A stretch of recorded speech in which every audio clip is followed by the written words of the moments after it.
देखिए, दिग्विजय सिंह जी हों, कमलनाथ जी हों, स्वरूपानंद जी हों, ये सारे के सारे लोग अगर मान लीजिए मुहूर्त को लेकर सवाल नहीं होता तो किसी और विषय को लेकर सवाल खड़े करते, लेकिन इनको राम मंदिर के निर्माण पर सवाल खड़े करना ही है, मुद्दा चाहे जो हो। इनको यह समझ में नहीं आ रहा है कि देश की इतनी बड़ी आबादी वास्तव में हजारों साल से जो संघर्ष हुआ, उस संघर्ष की ज्योति को लेकर यह आबादी परंपरा और अपने पुरखों के साथ आगे बढ़ती चली आ रही थी। आज वो समय आ रहा है 5 तारीख को कि उनके जो भीतर के भाव थे वो पूरे होने जा रहे हैं, और उसका विरोध करने का मतलब है कांग्रेस का देश से जड़ से समाप्त होना। देखिए, अब कांग्रेस के बारे में हम क्या कहें, जिसका नेतृत्व ही भाव शून्य हो, जिसका नेतृत्व ही दिशा शून्य हो, वो कांग्रेस और कर भी क्या सकती है? क्या योगदान है कांग्रेस का भगवान राम मंदिर के निर्माण में? ये एक अलग बात है कि हम ये मानते हैं, हमारी संस्कृति ये कहती है कि भगवान सभी के हैं, भगवान के स्थल सभी के हैं, लेकिन जो लोग भगवान राम के मंदिर के निर्माण में केवल सांप्रदायिक तुष्टीकरण के लिए लगातार अवरोध पैदा करते रहे बरसों तक,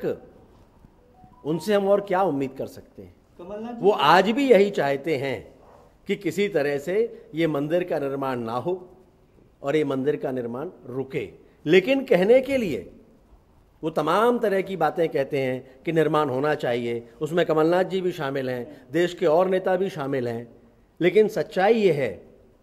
कि उनको इस बात की चिंता है कि ये श्रेय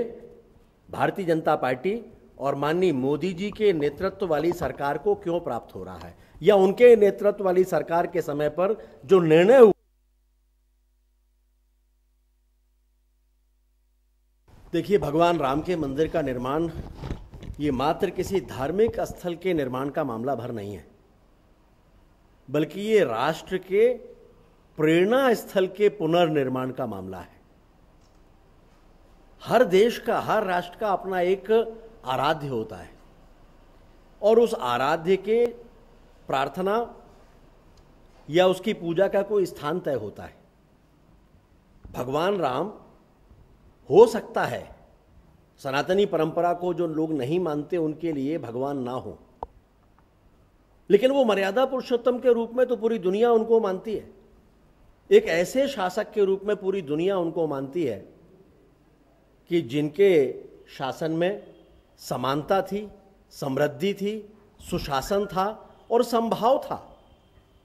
और इस नाते से भगवान राम पूरी दुनिया के आराध्य हैं, और उनकी प्रेरणा उसके आधार पर ही जहां जहां भी शासन है वहां राम राज्य के स्थापना की बात होती है। और यही कारण है कि भगवान राम के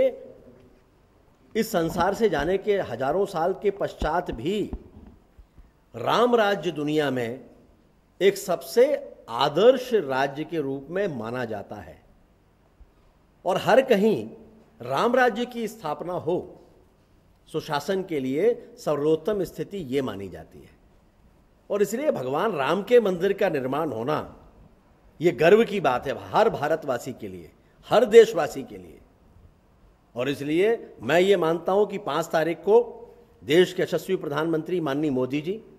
जब भगवान राम के मंदिर के निर्माण के भूमि पूजन के कार्यक्रम में जा रहे हैं, तो वास्तव में वो राष्ट्र की प्रेरणा स्थल के पुनर्निर्माण के भूमि पूजन के कार्यक्रम में भी जा रहे हैं। और इसलिए मैं तो चाहता हूं, मेरा तो आह्वान है हर देशवासी को, हर प्रदेशवासी को